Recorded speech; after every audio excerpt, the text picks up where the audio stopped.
स्वागत है आपका अपने YouTube channel study with Pradeep में। दोस्तों, किसी भी कंपटीशन एग्जाम में static GK and current affairs का वाइटल रोल होता है। इसी क्रम में आज हम स्टैटिक जीके और करंट अफेयर्स को देखेंगे। कुछ एमसीक्यू है, कुछ वन लाइनर है। पहला क्वेश्चन हमारा है, निम्न में से किसे पर्वतों की रानी के नाम से जाना जाता है? ए ऑप्शन में दार्जिलिंग है, बी में ऊटी है, सी में मसूरी है, डी है रानीखेत है। जितने भी ऑप्शन है सभी हिल स्टेशन है, सभी किसी न किसी पर्वत श्रृंखला में आते हैं। अब एग्जाम में इसी तरह के ऑप्शन रहते हैं, सभी मिलते जुलते ऑप्शन रहेंगे। सभी हिल स्टेशन है, पर्वतों की रानी से आपको ये डिफाइन हो जा रहा है कि ये पर्वत से ही क्वेश्चन है, पर्वतों की रानी किसे कहा जाता है। तो अब हम दार्जिलिंग को देखते हैं। क्रम वाइज सभी ऑप्शन को देखा जाएगा। दार्जिलिंग,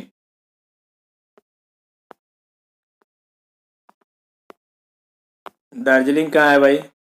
वेस्ट बंगाल, भारत के पश्चिम बंगाल राज्य में है दार्जिलिंग। दार्जिलिंग में क्या फेमस है? चाय की खेती। और क्या है दार्जिलिंग में? Kanchenjunga, Kanchenjunga mountain range. ये हो गया दार्जिलिंग। बी में आ जाइए, ऊटी। ऊटी कहाँ पर है?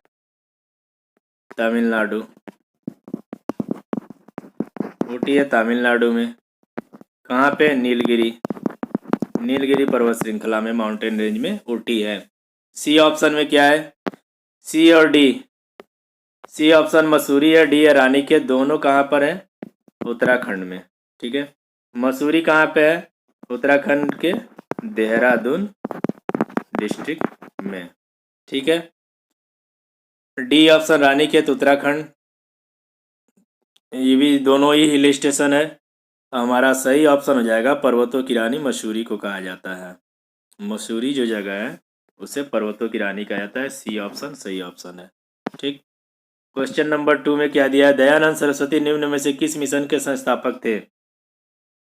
दयानंद सरस्वती निम्न में से किस मिशन के संस्थापक थे? Option A Arya Samaj, B चिन्मय समाज, सी ब्रह्म समाज, डी प्रार्थना समाज। एक एक करके सभी ऑप्शन को चेक किया जाए। आर्य समाज, अब यही सही ऑप्शन है, आर्य समाज ए। इसकी स्थापना दयानंद सरस्वती ने की। क्वेश्चन में ही बता दिया है कि दयानंद सरस्वती ने, लेकिन हुआ कब? इसकी स्थापना हुई 10 अप्रैल 1875 में, गिरगांव, मुंबई। ठीक, आर्य समाज हो गया। सेकंड ऑप्शन में है चिन्मय समाज। चिन्मय समाज चिन्मयानंद सरस्वती, इन्हीं के नाम पर चिन्मय समाज चिन्मयानंद सरस्वती द्वारा स्थापित है। कब स्थापित है? ये 1953, 1953 में। थर्ड ऑप्शन में है ब्रह्म समाज। ब्रह्म समाज, ब्रह्म समाज 20 अगस्त 1828, 20 अगस्त 1828 कहाँ हुआ था? कोलकाता में। किसने किया था ब्रह्म समाज को? बहुत इंपॉर्टेंट क्वेश्चन है। ब्रह्म समाज, आर्य समाज, प्रार्थना समाज, चिन्मय समाज, चारों ऑप्शन से जो भी रिलेटेड है, ये किस सन में स्थापित हुआ, किसने स्थापित किया, किस फील्ड में ये समाज काम किए, ये सभी इंपॉर्टेंट है। ठीक है, तो हम आते हैं ब्रह्म समाज की स्थापना किसने की? राजा राम मोहन रॉय। ठीक है, राजा राम मोहन राय ने ब्रह्म समाज की स्थापना की 20 अगस्त 1828 को। कहाँ पे की? पश्चिम बंगाल के कोलकाता में। क्या था ये? सामाजिक धार्मिक आंदोलन का मुख्य केंद्र था। अब डी आ जाते हैं हम प्रार्थना समाज पे। ऑप्शन नंबर डी में दिया है प्रार्थना समाज। प्रार्थना समाज किस क्षेत्र में काम किया? धार्मिक और सामाजिक सुधारों के लिए काम करता था। ये कब स्थापित हुआ था? ये देख लीजिए, 31 मार्च 1867 में, 1867। एक क्वेश्चन और आता है प्रार्थना समाज से।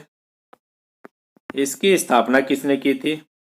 आत्मा राम पांडुरंग, आत्माराम पांडुरंग। चारों ऑप्शन हमने देख लिया।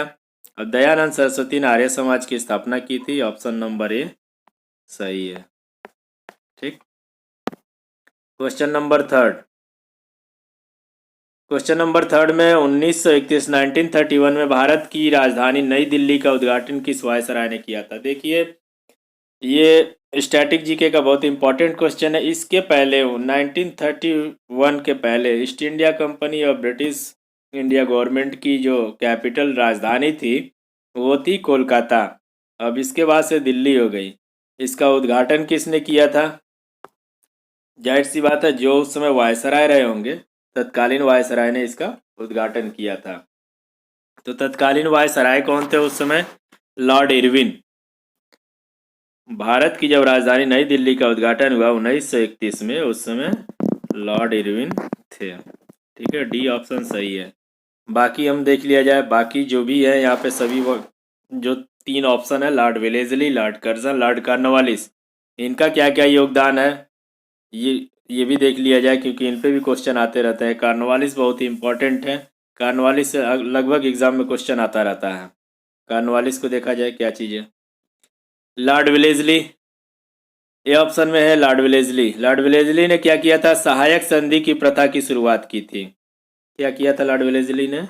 सहायक संधि की प्रथा की शुरुआत की थी। इस मतलब सहायक संधि जो कर लेता था बिना ईस्ट इंडिया कंपनी की अनुमति के बिना किसी राज्य से युद्ध नहीं कर सकता था, किसी राज्य से संधि नहीं कर सकता था, किसी राज्य से मैत्री दोस्ती नहीं कर सकता था। मतलब ईस्ट इंडिया कंपनी से उसको परमिशन लेना पड़ेगा, तब जाके वो किसी स्टेट के साथ अपनी युद्ध, संधि या मैत्री कर सकता था। लॉर्ड वेलेस्ली ने सहायक संधि प्रथा को लागू किया था। बी ऑप्शन में दिया लॉर्ड कर्जन। लॉर्ड कर्जन का एक ही काम के लिए इनको ज़्यादा जाना जाता है। 1905 में बंगाल विभाजन का प्रस्ताव इन्हीं का था। बंगाल को 2 टुकड़ों में बांटे थे, जिसका बहुत ज़्यादा विरोध हुआ था। क्रांतिकारी आंदोलन, उग्र क्रांतिकारी आंदोलन इसी के बाद से ज़्यादा देखा जाता है भारतीय स्वतंत्रता आंदोलन में। तो लॉर्ड कर्जन ने क्या किया था? बंगाल विभाजन 1905 में किया था। अब सी ऑप्शन जो बहुत ही इंपॉर्टेंट है, लॉर्ड कॉर्नवालिस। लॉर्ड वेलेस्ली तो हम लोग देख लिए हैं। ये ऑप्शन में लॉर्ड कॉर्नवालिस का क्या क्या काम है थोड़ा उसको देख लिया जाए। लॉर्ड कॉर्नवालिस ने 1793 ईस्वी में, 1793 ईस्वी में बंगाल में और भारत में स्थायी बंदोबस्त के रूप में एक नई राजस्व पद्धति की शुरुआत की थी। अक्सर क्वेश्चन आता है क्या इन्होंने किया था? स्थायी बंदोबस्त। स्थायी बंदोबस्त क्या है कि तहसील स्तर पे एक सिस्टम शुरू किए कि जिससे गवर्नमेंट को, ईस्ट इंडिया कंपनी को, आम जनता से उनको राजस्व की प्राप्ति हो, टैक्स मिले। ठीक, तो हमने सभी ऑप्शन देख लिए। लॉर्ड इरविन को थोड़ा देखते हैं। डी ऑप्शन में लॉर्ड इरविन का सबसे इंपॉर्टेंट क्वेश्चन है, इसको लिख लीजिए। Gandhi Irwin pact. Gandhi Irwin pact कब हुआ था? 5 March 1931, 1931, 5 March 1931, Gandhi Irwin pact. Gandhi Irwin pact में क्या था? ये थोड़ा डीप क्वेश्चन हो जाता है, बट बड़े एग्जाम में आता है। बड़े क्या, अब छोटे एग्जाम में भी आना शुरू हो गया। अब एग्जाम में क्वेश्चन वही कर पाएंगे जिनका कॉन्सेप्ट क्लियर हो। पूरा निचोड़ के रख देना है, क्वेश्चन की खोपड़ी में छेद करना है। ठीक है, क्वेश्चन की खोपड़ी में छेद करना मतलब उससे रिलेटेड जितने भी क्वेश्चन हो सकते हैं उसको पढ़ के जाना है, तभी कोई एग्जाम क्वालिफाई हो सकता है। आज के टाइम में बहुत टफ है, लेकिन अगर कॉन्सेप्ट क्लियर है तो वो टफ नहीं है। अगर आप केवल एमसीक्यू पढ़ के जा रहे हैं तो कहीं ना कहीं दिक्कत होगी एग्जाम हॉल में जाने के बाद। तो गांधी इरविन पैक्ट में क्या था? गांधी इरविन पैक्ट में गांधी जी ने प्रस्ताव रखा कि गोलमेज सम्मेलन जो लंदन में होता था उसमें कांग्रेस को हिस्सा मिले।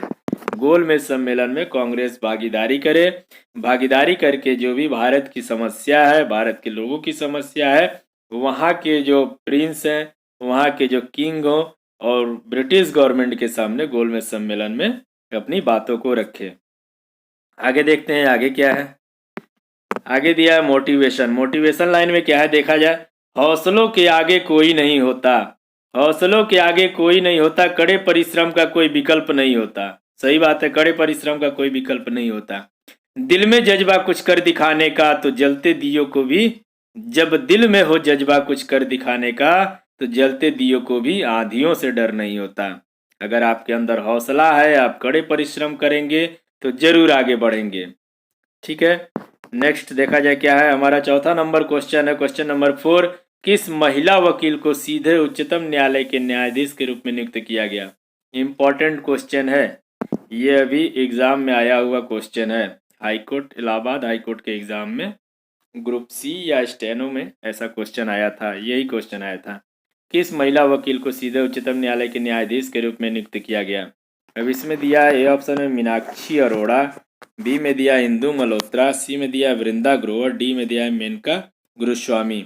हमारा जो सही आंसर होगा वो है Indu Malhotra, option number B. पहले तो इंदु मल्होत्रा, अभी इनके बारे में भी हम बाद में देखेंगे। बाद में क्या देखेंगे, अभी ये क्लियर है कि ये एडवोकेट है, एडवोकेट से सीधे इनको न्यायाधीश का पद मिला उच्चतम न्यायालय में। पहली महिला, इसके पहले किसी महिला वकील को सीधे उच्चतम न्यायालय के न्यायाधीश के रूप में पोस्ट नहीं मिला था। मीनाक्षी अरोड़ा, मीनाक्षी अरोड़ा क्या है भाई? ये भी जो है सुप्रीम कोर्ट की एडवोकेट हैं। कहाँ की? सुप्रीम कोर्ट की एडवोकेट हैं। अब देखिए यहाँ पे जितने भी ऑप्शन हैं सब वकील ही हैं, ऐसे ही ऑप्शन एग्जाम में आते हैं। इधर उधर के ऑप्शन डालने पे क्या है कि आप आसानी से कर जाएंगे, बट एग्जाम में जैसा ऑप्शन दिया जाता है, एग्जाम पॉइंट ऑफ व्यू से हम यहाँ पढ़ रहे हैं, ना कि बस टाइम पास कर रहे हैं। टाइम पास करने के लिए हजारों चैनल हैं यूट्यूब पर, अच्छे इजी कंटेंट्स आते हैं, इजी कंटेंट्स पढ़ाते हैं, इजी कंटेंट्स लोग पढ़ते हैं, लेकिन इजी कंटेंट्स का ज़माना ख़त्म हो गया है। जितना ही हम टफ पढ़ेंगे, जितना ही टफ ऑप्शन को सॉल्व करेंगे, उतना ही हमारा माइंड ग्रो करेगा, हमारा माइंड डेवलप होगा और हम पढ़ने की इच्छा जगेगी।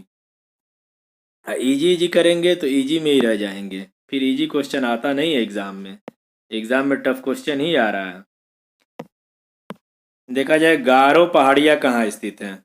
गारो, गारो के साथ में एक और आता है।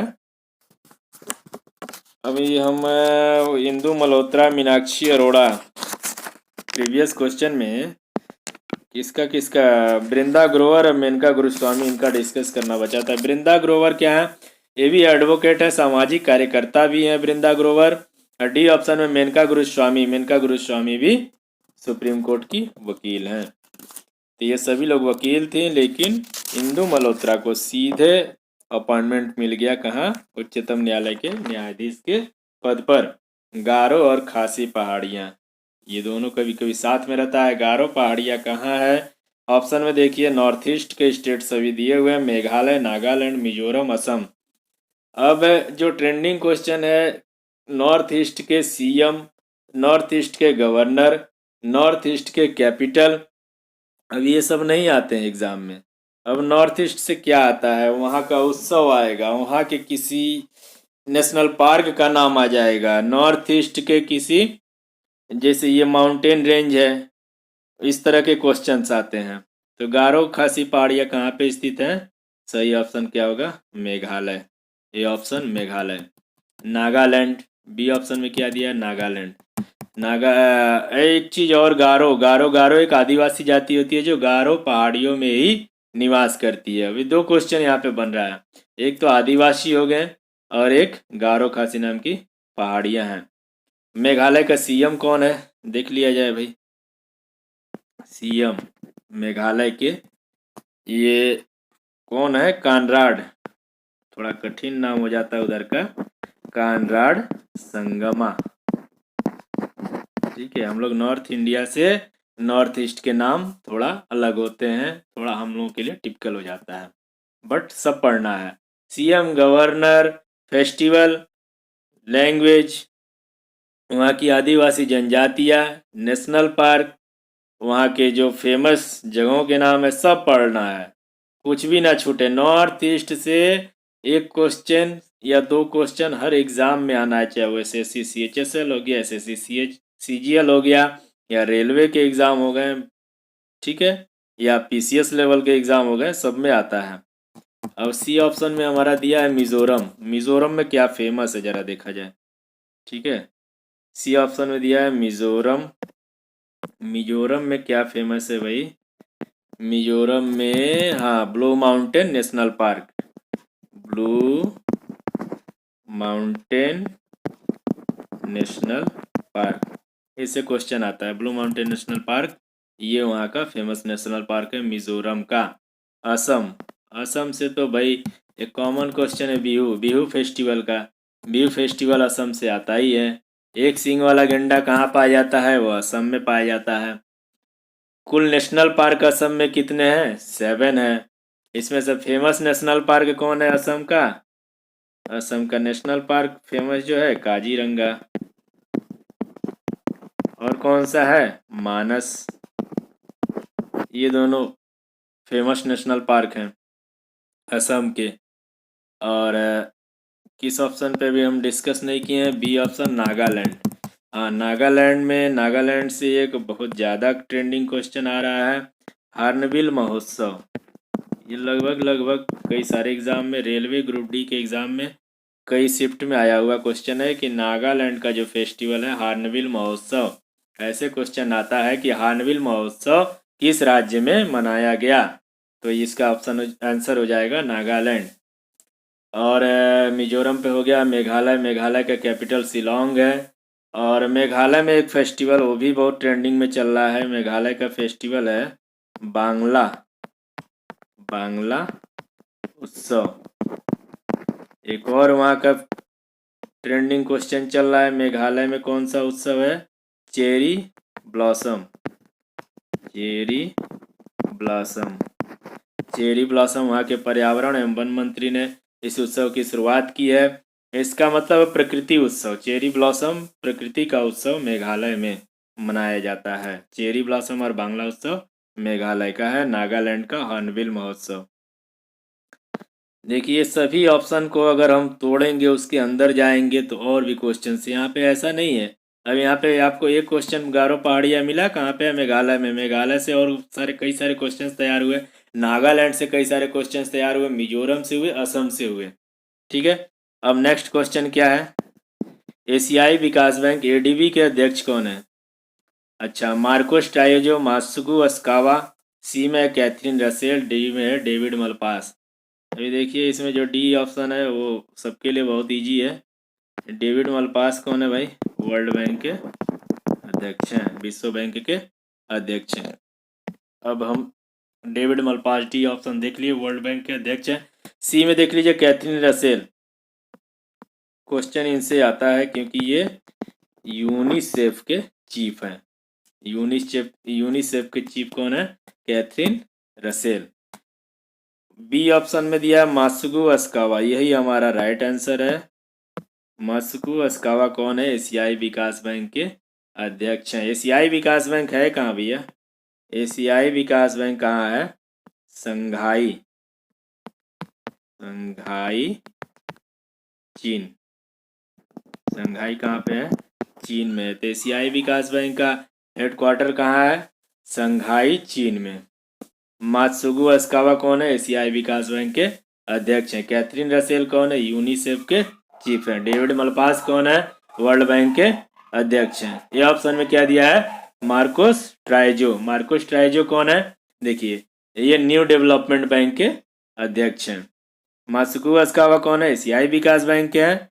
और मार्कोस ट्राइजो कौन है? ये न्यू डेवलपमेंट बैंक के, न्यू डेवलपमेंट बैंक के अध्यक्ष हैं, एनडीबी। नेक्स्ट क्वेश्चन देख लिया जाए, क्वेश्चन नंबर 7। 1939 में नेताजी सुभाष चंद्र बोस ने कौन सी पार्टी की स्थापना की थी? बढ़िया क्वेश्चन है, पुराना क्वेश्चन है और आया हुआ क्वेश्चन है। जो भी यहाँ पे आपको क्वेश्चन देखेंगे वो किसी न किसी प्रीवियस ईयर एग्जाम में आ चुके हैं या तो एक्सपेक्टेड होंगे। क्योंकि कंटेंट बनाने में समय देते हैं इसलिए थोड़ा लेट में वीडियो आता है। कुछ संसाधनों की कमी होने के कारण थोड़ा ज़्यादा ही लेट हो जाता है। लेकिन अब साइंस और स्टैटिक के वीडियो क्वेश्चंस लगातार आते रहेंगे। कुछ दिनों में रीजनिंग के भी आने लगेंगे और नेक्स्ट देखा जाएगा और कोई सब्जेक्ट जिस पे कंटेंट अच्छे तैयार हो सकते हैं उस पे भी क्वेश्चंस वीडियो लाया जाएगा। 1939 में नेताजी सुभाष चंद्र बोस ने कौन सी पार्टी की स्थापना की थी? इसका सही आंसर कौन है? Forward block. फॉरवर्ड ब्लॉक की स्थापना किसने की थी? नेताजी सुभाष चंद्र बोस ने। कब की थी इन्होंने? जब ये कांग्रेस से अलग हो गए, जब कांग्रेस से इन्होंने इस्तीफा देके कांग्रेस से अलग हो गए, तब इन्होंने एक अपनी पार्टी फॉरवर्ड ब्लॉक की शुरुआत की थी। बाकी ऑप्शन को हम लोग देख लिया जाए। भारतीय सोशलिस्ट पार्टी दिया हुआ है ए ऑप्शन में। भारतीय सोशलिस्ट पार्टी की स्थापना किसने की थी? इनको भी देख लिया जाए। भारतीय सोशलिस्ट पार्टी की स्थापना की थी जय प्रकाश नारायण। जयप्रकाश नारायण जो थे बिहार से, इन्होंने भारतीय सोशलिस्ट पार्टी की स्थापना की थी। जयप्रकाश नारायण और राम मनोहर लोहिया ने मिलकर भारतीय सोशलिस्ट पार्टी की स्थापना की थी। गदर पार्टी का मुख्यालय बहुत पूछता है, इसलिए पूछता है कि यह है तो पार्टी इंडिया की, लेकिन इसका हेडक्वार्टर कहाँ था? गदर पार्टी का सैन फ्रांसिस्को अमेरिका। ठीक है, सैन फ्रांसिस्को कहाँ है? अमेरिका में इसका हेडक्वार्टर वहीं पर था, क्योंकि इस पार्टी की स्थापना अमेरिका में रह के किसने की थी? ये भी क्वेश्चन आता। लाला हरदयाल ने अमेरिका के सैन फ्रांसिस्को शहर में गदर पार्टी की स्थापना की थी। और भारतीय कम्युनिस्ट पार्टी CPIM, इसकी स्थापना कब हुई थी इंडिया में? इसकी स्थापना हुई थी 7 नवंबर 1964, 1964। भारतीय सोशलिस्ट पार्टी हो गया, कम्युनिस्ट हो गया, फॉरवर्ड ब्लॉक हो गया, गदर पार्टी हो गया। नेक्स्ट क्वेश्चन देखा जाए। क्वेश्चन नंबर 8, हाल ही में भारत की पहली वन्य जीव DNA प्रयोगशाला कहाँ शुरू की गई? वन्य जीव DNA मतलब जो जंतु हैं, जीव जंतु हैं, जंगली जीव जंतु हैं, उनके DNA पे अनुसंधान जो हो रहा है उसका कहाँ पे खोला गया है? तो इसका सही आंसर होगा नागपुर। नागपुर कहाँ दिया है? ऑप्शन नंबर C में। सही ऑप्शन है Nagpur, option number C। Hyderabad को देखा जाए B ऑप्शन में, यहाँ पे क्या है? यहाँ भी बहुत इंपॉर्टेंट जो क्वेश्चन आते रहते हैं। DNA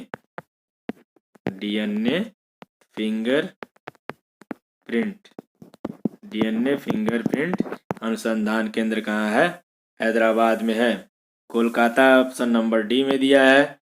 कोलकाता में क्या है भाई? कोलकाता में है भारतीय सांख्यिकी संस्थान। भारतीय सांख्यिकी संस्थान कहाँ पर है? कोलकाता में। क्वेश्चन नंबर 9, उत्तम बीज पोर्टल किस राज्य द्वारा शुरू किया गया? उत्तम बीज पोर्टल ऑप्शन ए में दिया हरियाणा, बी में पंजाब, सी में यूपी और डी में दिया है बिहार। उत्तम बीज पोर्टल कहाँ शुरू किया गया? इसका सही आंसर है हरियाणा ए। यूपी में क्या शुरू किया गया? यूपी में वन डिस्ट्रिक्ट वन प्रोडक्ट। इसकी ब्रांड एम्बेसडर कौन है यूपी में? Kangana Ranaut. One district one product UP. और क्वेश्चन नंबर 10 में क्या दिया है? श्रमिक मित्र योजना किस राज्य ने शुरू की? श्रमिक मित्र योजना किस राज्य ने शुरू की? दिल्ली, पंजाब, गुजरात, बिहार। देखिए श्रमिक, इसमें दिल्ली है, गुजरात दिया है। दो ऑप्शन यहाँ पे फंसाने वाले ऑप्शन है, बट श्रमिक मित्र योजना दिल्ली के मुख्यमंत्री अरविंद केजरीवाल ने शुरू किया है। ये करंट का क्वेश्चन है। श्रमिक मित्र योजना करंट का क्वेश्चन है। उत्तम बीज पोर्टल ये करंट अफेयर का क्वेश्चन है। नेक्स्ट देखा जाए, यहाँ क्या है? इस पेज में भी मोटिवेशन लाइन दिया है। क्या है मोटिवेशन लाइन? हौसला दो किसी की टूटती हुई उम्मीदों को, हौसला दो किसी की टूटती हुई उम्मीदों को, सहारा दो किसी के थकते हुए कदमों को। किसके कदमों को? जो बेचारा कंपटीशन में फेल होते होते थक रहा है, उसके कदमों को सहारा दो। जिद हो ऐसी जो आंधी में भी दिया जला दे, जिद ऐसी ठानो जो आंधी में भी दिया जला दे, जिद हो ऐसी जो अपने संघर्षों को मंजिल से मिला दो। यार जिद कर लो ना। SSC फाइनल करेंगे तो करेंगे, रेलवे करेंगे तो करेंगे।